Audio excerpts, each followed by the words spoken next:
তো hello friends, কেমন আছো সবাই? এই যে আমাদের চাষটা শেষ হয়ে গেছে আর আমরা আজকে অনেক দিন থেকে ভিডিও ছাড়া হয় নাই।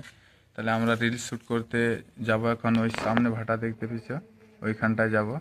এই খানিক ফাটছে আমাদের ক্যামেরা, তো সেরকম গোপুরও নয় আর ডিএসএলআরও নয়, ঠিক আছে।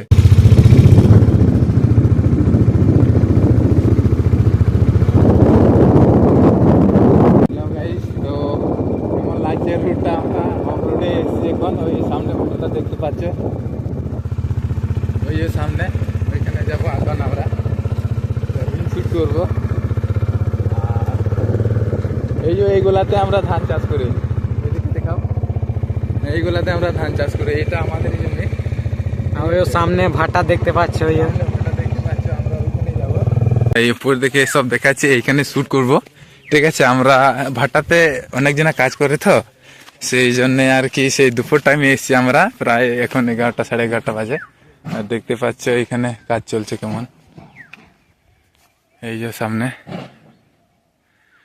দারুণ কাজ চলছে। আর আমার তো মনে হচ্ছে খুবই ভিড়, কোনখানে রিলটা শর্ট করব। আর আমি ভাবছিলাম এই পাহাড়ে গাড়িটা তুলবো, কিন্তু এইখান থেকে তোলা যাবে না, এখানে তোলা যাবে না, ঠিক আছে। আমরা ওই ওই ওইখানটায় গাড়িটা তুলবো ভাবছিলাম, ওইখানটায়, কিন্তু এমন রাস্তা খারাপ, তোলা যাবে না। তো এইখানেই রিলটা শ্যুট করতে হবে, ঠিক আছে। তাহলে আমরা ওইখান থেকে ঘুরে আসছি, ওই দিকে রাস্তা আছে।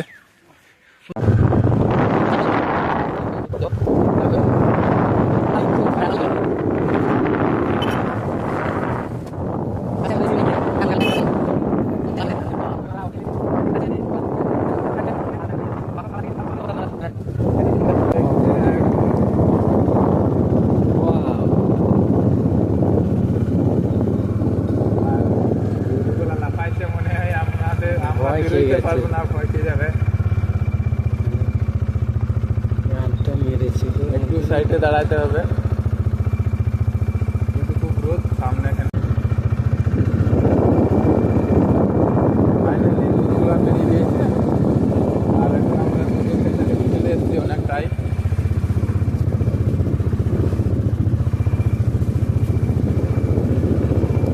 এইখান থেকে তো খুব ভালোই লাগছে, দেখা যাক নদী থেকে কেমন ভিউটা হবে।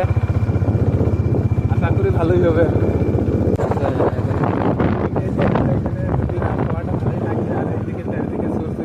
লাগিয়েছে, আরো ভালো লাগছে। আরো আগে আসতাম তাহলে আরো ভালো লাগতো।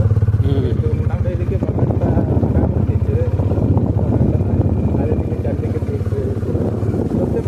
নদীতে চলে এসেছি ফাইনালি। এই যে দেখতে পাচ্ছ তোমরা। আর ওই যে আমার গাড়ি ওইখানে দাঁড়িয়ে আছে, বোঝা যাচ্ছে না, কিন্তু অনেকটা রোদ আছে। তো দুপুরবেলা টাইমে মেশিন, এইদিকে মেশিন ফেশিন লাগিয়েছে সব। আর আমি এই যে চলে এসেছি নদীর কাছাকাছি। আর দারুণ লাগছে জায়গাটা, দারুণ লাগছে, খুব ভালো লাগছে জায়গাটা।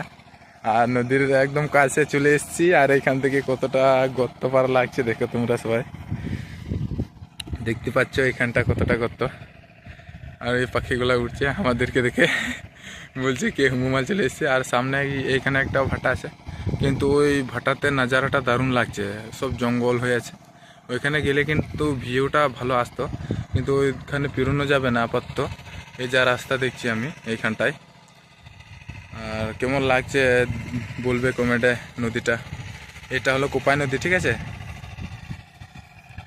কোপাই নদী। এটা হয়ে কঙ্কালীতলা যাওয়া যায়। কঙ্কালীতলা যেতে গেলে ওই দিক হয়ে যেতে হবে। এই কঙ্কালীতলা ড্যাম একদিন দেখাবো নিশ্চয়ই, কিছু মনে করো না, যাবো একদিন, সে কোনো ব্যাপার নাই। আর কেমন লাগছে, আর এইদিকে চারিদিকে দেখো সর্ষে গাছ লাগিয়েছে, সর্ষে লাগিয়েছে। আরও ভালো লাগতো যদি বা আরও সময় করে আসতাম এইখানে, কিন্তু সব হয়ে গিয়েছে এখন, সব ফুল ঝরে গিয়েছে এখন, সব সর্ষেগুলা দানা বেড়ে গিয়েছে, সর্ষে বেড়ে গিয়েছে। এই যে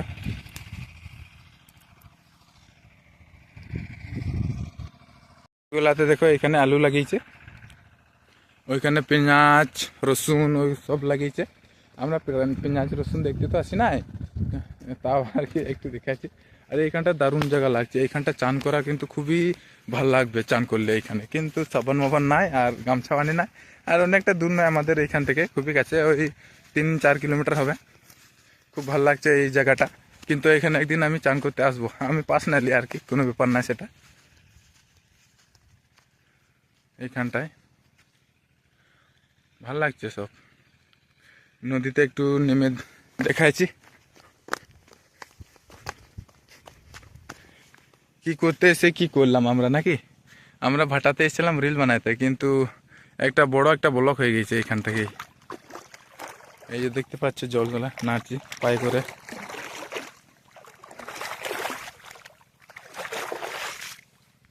এই জায়গাটা অনেক দিন আগে এসেছিলাম, আর ওই সামনে যেটা বাগান দেখা যাচ্ছে না, ওই রকমই ছিল এইগুলাতে সব বাগান। অনেক বড় ছিল জঙ্গলটা, অনেক বাগানটা ওই পর্যন্ত ছিল, কিন্তু এখন সব কেটে এইখানে সরষে লাগিয়ে দিয়েছে।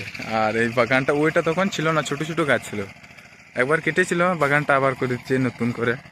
গাছ লাগানো ভালো কথা।